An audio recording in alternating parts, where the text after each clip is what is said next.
এ কি করলো ভাই? 6 মারের অপরাধে আফ্রিকার বোলার বাংলাদেশের ব্যাটারকে ধাক্কা মেরে ফেলে দিল। এটা কিভাবে সম্ভব হলো? ক্রিকেট মাঠে দুই দলের খেলোয়াড় নতুন নয়, বিভিন্ন কারণে অনেক সময় তারা মেজাজ ঠিক মতো রাখতে পারে না, তাই এই কাণ্ড করে ফেললো। দক্ষিণ আফ্রিকার বোলার প্রথম বলেই ছক্কা খেয়ে তিনি রেগে গেলেন, রেগে গিয়ে বাংলাদেশের ব্যাটারকে ধাক্কা মেরে ফেলে দিল। 4 দিন ধরে বেসরকারি স্টেট ক্রিকেটের মুখোমুখি হয়েছে বাংলাদেশের নতুন ক্রিকেটার। মঙ্গলবার থেকে মিরপুরে শুরু হয়েছিল এদের স্টেট ক্রিকেট ম্যাচ। টস জিতে বাংলাদেশ প্রথম ব্যাট করার সিদ্ধান্ত নেয়। সুস্থভাবেই চলছিল খেলা। ঘটনাটি ঘটে বাংলাদেশের 104তম ওভারে। সেদিন ছিল বুধবার, আর বোলার ছিল এন্তুলি।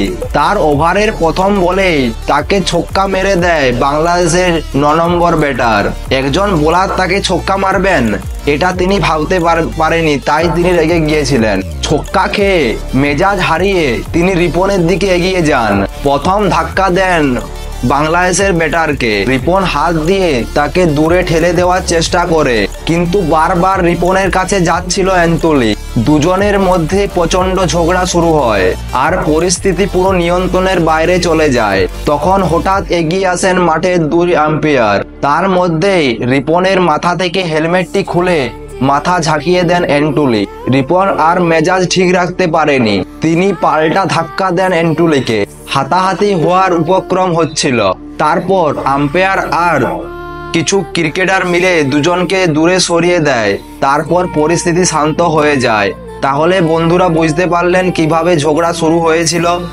9 নম্বর বোলার এন্তুলিকে 6 মেরে দিয়েছিল প্রথম বলেই, তাই এই ঝগড়া শুরু হয়েছিল। তিনি ভাবতেই পারেননি তাকে 6 মারবে বলে। সে ভেবেছিল ব্যাটসম্যানরা আমাকে 6 মারতে পারলো না, আর একটা বোলার হয়ে আমাকে 6 মেরে দেবে। তাই তিনি মেজাজ ঠিক রাখতে পারেনি, রিপনকে গিয়ে হেলমেট খুলে মাথা ঝাঁকিয়ে দেয়। আর রিপনও রেগে যায়, এন্টুলিকে মারতে থাকে। এভাবে শুরু হয় ঝগড়া। তারপর আম্পায়ার আর কিছু খেলোয়াড় মিলে তাদেরকে দূরে সরিয়ে দেয়। তারপর পরিস্থিতি শান্ত হয়ে যায়। তাহলে বন্ধুরা ভিডিওটি আজকে এতটাই। দেখা হচ্ছে পরের ভিডিওতে।